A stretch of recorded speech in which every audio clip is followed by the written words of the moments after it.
नमस्कार। राधे राधे। जय श्री कृष्णा। आज हम आपको गीता जी के 6ठे अध्याय का पाठ सुनाएंगे। मैं आपको हर रोज़ हिंदी में गीता जी का पाठ सुना रही हूँ। वो इसलिए हिंदी में सुनाया है क्योंकि कई बार हमें संस्कृत समझ में नहीं आते। छोटे से छोटा बच्चा भी भगवद गीता जी के पाठ को हिंदी में समझकर सुनेगा और उसका लाभ उठाएगा। इसीलिए मैंने आपको हिंदी में शुरू किया है सुनाना। आज मैं 6ठे अध्याय के पाठ पर पहुंची हूँ। हम आपको आज 6ठे अध्याय का पाठ सुनाएंगे कि श्री कृष्ण भगवान अर्जुन को युद्ध भूमि में क्या कह रहे हैं। जय हो श्री कृष्ण भगवान की। श्री कृष्ण भगवान बोले, जो पुरुष कर्म फल का आश्रय न लेकर करने योग्य कर्म करता है वह सन्यासी तथा योगी है, तथा और केवल अग्नि का त्याग करने वाला सन्यासी नहीं है, तथा केवल क्रियाओं का त्याग करने वाला सन्यासी योगी नहीं है। हे अर्जुन, जिसको सन्यास ऐसा कहते हैं उसी को तू योग जान, क्योंकि संकल्पों का त्याग ना करने वाला कोई भी पुरुष योगी नहीं होता। योग में आरूढ़ होने की इच्छा वाले मननशील पुरुष के लिए योग की प्राप्ति में निष्काम भाव से कर्म करना ही हेतु कहा जाता है, और योगारूढ़ हो जाने पर उस योगारूढ़ पुरुष का जो सर्व संकल्पों का अभाव है वही कल्याण में हेतु कहा गया है। जिस काल में श्री कृष्ण भगवान कहते हैं ना तो इंद्रियों के भोगों में और ना कर्मों में ही आसक्त होता है, उस काल में सर्व संकल्पों का त्यागी पुरुष योगारूढ़ कहा जाता है। श्री कृष्ण भगवान कहते हैं, अपने द्वारा अपना संसार समुद्र से उद्धार करे और अपने को अधोगति में न डाले, क्योंकि यह मनुष्य आप ही तो अपना मित्र है और आप ही अपना शत्रु है। जिस जीवात्मा द्वारा मन और इंद्रियों सहित शरीर जीता हुआ है उस जीवात्मा का तो वह आप ही मित्र है, और जिसके द्वारा मन तथा इंद्रियों सहित शरीर नहीं जीता गया है उसके लिए वह आप ही शत्रु के सदृश शत्रुता में बरत रहा है। श्री कृष्ण भगवान कहते हैं, सर्दी और गर्मी, सुख दुख आदि में तथा मान और अपमान में जिसके अंतःकरण की वृत्तियां भली भांति शांत हैं, ऐसे स्वाधीन आत्मा वाले पुरुष के ज्ञान में सच्चिदानंद घन परमात्मा सम्यक प्रकार से स्थित है, तथा उसके ज्ञान में परमात्मा के सिवा अन्य कुछ है ही नहीं। जिसका अंतःकरण ज्ञान विज्ञान से तृप्त है, जिसकी स्थिति विकार रहित है, जिसकी इंद्रियां भली भांति जीती हुई हैं और जिसके लिए मिट्टी पत्थर और सोना समान है, वह योग युक्त अर्थात भगत प्राप्त है, ऐसा कहा जाता है। श्री कृष्ण भगवान कहते हैं, सुहृद मित्र बैरी उदासीन मध्यस्थ द्वेष्य और बंधुगणों में धर्मात्माओं में और पापियों में भी समान भाव रखने वाला अत्यंत श्रेष्ठ है। श्री कृष्ण भगवान कहते हैं, अर्जुन, यह योग ना तो बहुत खाने वाले का और ना बिल्कुल ना खाने वाले का, ना भूत शयन करने वाले के स्वभाव वाले का और ना सदा जागने वाले का ही सिद्ध होता है। प्रभु कहते हैं, दुखों का नाश करने वाला योग तो यथा योग्य आहार विहार करने वाले का, कर्मों में यथा योग्य चेष्टा करने वाले का और यथा योग्य सोने तथा जागने वाले का ही सिद्ध होता है। प्रभु कहते हैं, अत्यंत वश में किया हुआ चित्त जिस काल में परमात्मा में ही भली भांति स्थित हो जाता है, उस काल में संपूर्ण भोगों से सपरिहार रहित पुरुष योग युक्त है, ऐसा कहा जाता है। प्रभु कहते हैं, जिस प्रकार वायु रहित स्थान में स्थित दीपक चलायमान नहीं होता, वैसे ही उपमा परमात्मा के ध्यान में लगे हुए योगी के जीते हुए चित्त की कही जाती है। प्रभु कहते हैं, योग के अभ्यास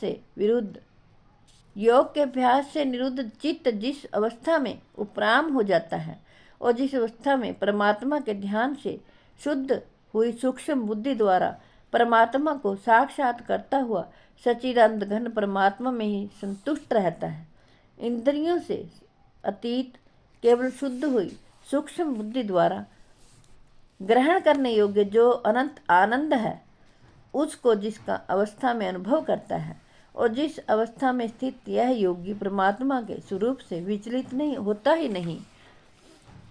प्रभु कहते हैं, परमात्मा की प्राप्ति रूप जिस लाभ को प्राप्त होकर उससे अधिक दूसरा कुछ भी लाभ नहीं मानता, और परमात्मा प्राप्ति रूप जिस अवस्था में स्थित योगी बड़े भारी दुख से भी चलायमान नहीं होता, जो दुख रूप संसार में संयोग से रहित है तथा जिसका नाम योग है, उसको जानना चाहिए। प्रभु कहते हैं, वह योग ना उकताए हुए अर्थात धैर्य और उत्साह युक्त चित्त से निश्चय पूर्वक करना कर्तव्य है।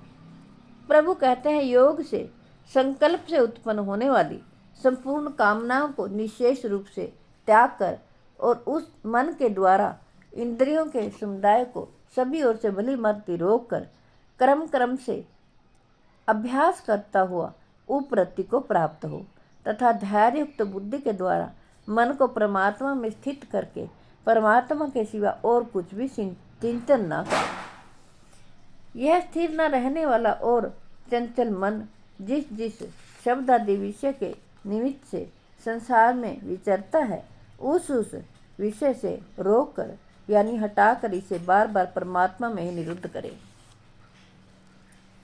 श्री कृष्ण भगवान कहते हैं, क्योंकि जिसका मन भली भांति शांत है, जो पाप से रहित है, और जिसका रजोगुण शांत हो गया है, ऐसे ही सच्चिदानंद घन ब्रह्म के साथ एक ही भाव हुए योगी को उत्तम आनंद प्राप्त होता है। श्री कृष्ण भगवान कहते हैं, वह पाप रहित योगी इस प्रकार निरंतर आत्मा को परमात्मा में लगाता हुआ सुखपूर्वक परब्रह्म परमात्मा की प्राप्ति रूप अनंत आनंद का अनुभव करता है। सर्वव्यापी अनंत चेतन में एक ही भाव से स्थिति रूप योग से युक्त आत्मा वाला तथा सब में समभाव से देखने वाला योगी आत्मा को संपूर्ण भूतों में स्थित और संपूर्ण भूतों को आत्मा में कल्पित देखता है। जो पुरुष संपूर्ण भूतों में सबके आत्म रूप मुझ वासुदेव को ही व्यापक देखता है और संपूर्ण भूतों को मुझ वासुदेव के अंतर्गत देखता है, उसके लिए मैं अदृश्य नहीं होता और वह मेरे लिए अदृश्य नहीं होता। श्री कृष्ण भगवान कहते हैं, जो पुरुष एक ही भाव में स्थित होकर संपूर्ण भूतों में के आत्म रूप से स्थित मुझ सच्चिदानंद वासुदेव को भजता है, वह योगी सब प्रकार से बरतता हुआ भी मुझ में ही बरतता है। श्री कृष्ण भगवान कहते हैं, अर्जुन, जो योगी अपनी भांति संपूर्ण भूतों में सम देखता है और सुख अथवा दुख को भी सब में सम देखता है, वह योगी परम श्रेष्ठ माना गया है। अर्जुन बोले, हे मधुसूदन, जो यह योग आपने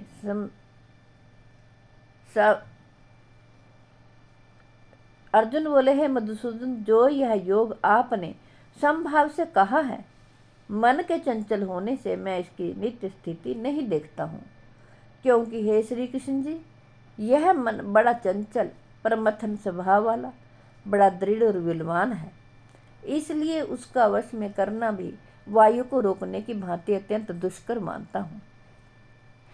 श्री कृष्ण भगवान बोले, हे महाबाहो, निसंदेह मन चंचल और कठिनता से वश में होने वाला है, परंतु हे कुंती पुत्र, यह अभ्यास और वैराग्य से वश में होता है। श्री प्रभु कहते हैं, जिसका मन वश में किया हुआ नहीं है, ऐसे पुरुष द्वारा योग दुष्प्राप्य है, और वश में किए हुए मन वाले प्रयत्नशील पुरुष द्वारा साधन में उसका प्राप्त होना सहज है, यह मेरा मत है।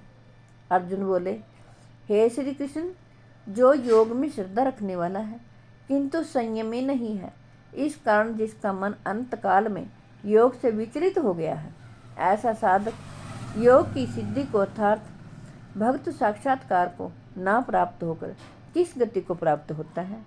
हे महाबाहो, क्या यह भगत प्राप्ति के मार्ग में मोहित और आश्रय रहित पुरुष छिन्न भिन्न बादल की भांति दोनों ओर से भ्रष्ट होकर नष्ट तो नहीं हो जाता। अर्जुन कहते हैं, हे कृष्ण, मेरे इस संशय को संपूर्ण रूप छेदन करने के लिए आप ही योग्य हैं, क्योंकि आपके सिवा दूसरा इस संशय का छेदन करने वाला मिलना संभव नहीं है। श्री कृष्ण भगवान बोले, हे पार्थ, उस पुरुष का ना तो इस लोक में नाश होता है और न परलोक में ही, क्योंकि हे प्यारे, आत्म उद्धार के लिए अर्थात भगवत प्राप्ति के लिए कर्म करने वाला कोई भी मनुष्य दुर्गति को प्राप्त नहीं होता। श्री कृष्ण भगवान कहते हैं, योग भ्रष्ट पुरुष पुण्यवानों के लोकों को अर्थात स्वर्ग आदि उत्तम लोकों को प्राप्त होकर उनमें बहुत वर्षों तक निवास करके फिर शुद्ध आचरण वाले श्रीमान पुरुषों के घर में जन्म लेता है। अथवा वैराग्यवान पुरुष उन लोकों में न जाकर ज्ञानवान योगियों के ही कुल में जन्म लेता है।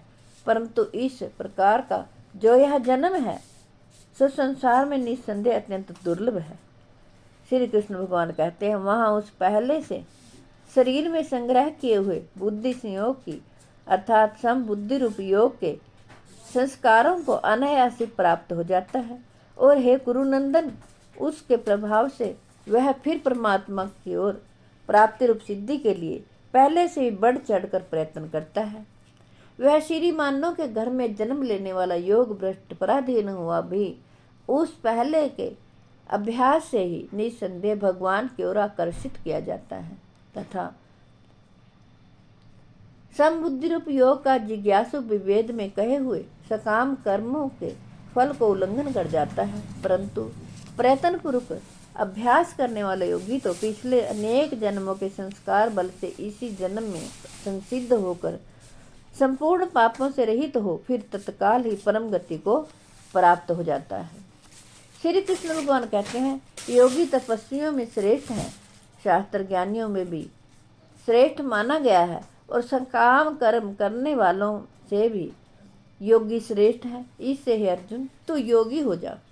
श्री कृष्ण भगवान कहते हैं, संपूर्ण योगियों में भी जो श्रद्धावान योगी मुझ में लगे हुए अंतरात्मा से मुझको निरंतर भजता है वह योगी मुझे परम श्रेष्ठ मान्य है।